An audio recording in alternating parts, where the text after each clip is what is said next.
కురుక్షేత్ర జ్ఞానం the wisdom of Kurukshetra మహాసంగ్రామం ప్రారంభం కానుంది. రెండు గొప్ప సైన్యాలు ఒకదానికొకటి ఎదురుగా నిలబడి రాజ్యాల భవిష్యత్తును నిర్ణయించే పోరాటానికి సిద్ధంగా ఉన్నాయి. అన్నింటి మధ్యలో తన రథంలో ధైర్యవంతుడైన యోధుడు అర్జునుడు తన సారథి శ్రీకృష్ణుడితో కూర్చున్నాడు. అర్జునుడు ఎదుటి సైన్యంలోని ముఖాలను చూశాడు. తన గురువులను, బంధువులను, మామలను, ప్రియమైన స్నేహితులను చూశాడు. అతని హృదయం దుఃఖంతో నిండిపోయింది. నేను ప్రేమించేవారితో ఎలా పోరాడగలను అని అతను వణుకుతున్న చేతులతో ఆశ్చర్యపోయాడు. అతను కృష్ణుని వైపు తిరిగి నిరాశతో నిండిన స్వరంతో అన్నాడు, నా మనస్సు గందరగోళంగా ఉంది కృష్ణా. వారిని బాధపెట్టడానికి నాకు మనస్సు రావడం లేదు. ఈ యుద్ధం చేయకుండా అంతా వదులుకోవడమే నాకు ఇష్టం. కృష్ణుడు శాంతంగా నవ్వాడు. అర్జునా, నీ దుఃఖం దుఃఖించకూడని వారికోసం. ఆత్మ ఎప్పటికీ చనిపోదు, పుట్టదు కూడా. అది శాశ్వతమైనది, అన్ని మార్పులకు అతీతమైనది. ఒక వ్యక్తి పాత బట్టలను విడిచిపెట్టి కొత్తవి ధరించినట్లుగా ఆత్మ పాత శరీరాలను విడిచిపెట్టి కొత్తవాటిలోకి ప్రవేశిస్తుంది. కృష్ణుడు కొనసాగించాడు. కాబట్టి అనివార్యమైన దానికోసం దుఃఖించకు. నీ కర్తవ్యం, నీ ధర్మాన్ని నిలబెట్టడానికి పోరాడటం. కృష్ణుడు నిజమైన కర్మ ఫలాపేక్ష లేకుండా చేయబడుతుందని వివరించాడు.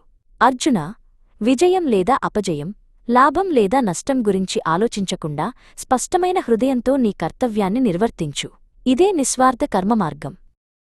అర్జునుడికి అర్థం కావడానికి కృష్ణుడు తన అద్భుతమైన విశ్వరూపాన్ని చూపించాడు. తాను సృష్టికి మూలమని, అన్ని వస్తువులు చివరికి తన వద్దకే తిరిగి వస్తాయని చూపించాడు. అది అద్భుతమైన శక్తి మరియు ఆశ్చర్యం కలిగించే దృశ్యం. అద్భుతమైన అనుభూతి పొంది జ్ఞానోదయం పొందిన అర్జునుడి హృదయం నుండి ఒక పెద్ద బరువు తొలగిపోయింది. తన కర్తవ్యం కేవలం యుద్ధం మాత్రమే కాదు, ఒక పెద్ద విశ్వక్రమంలో భాగమని అతను అర్థం చేసుకున్నాడు.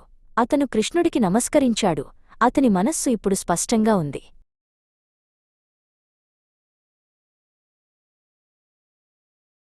నా భ్రమ తొలగిపోయింది కృష్ణా. అర్జునుడు దృఢమైన స్వరంతో అన్నాడు, నీ దయతో నేను జ్ఞానాన్ని పొందాను.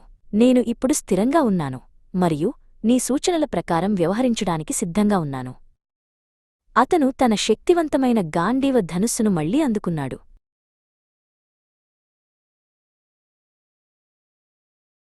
అలా కురుక్షేత్ర పవిత్ర క్షేత్రంలో భగవద్గీత యొక్క శాశ్వత జ్ఞానం పంచుకోబడింది. అది అర్జునుడికి బోధించింది మరియు ఇప్పటికీ మనకు బోధిస్తుంది. ప్రేమతో మరియు ఫలాపేక్ష లేకుండా మన కర్తవ్యాన్ని నిర్వర్తించడం ద్వారా మనం జీవితంలో శాంతి మరియు ప్రయోజనాన్ని కనుగొనగలము.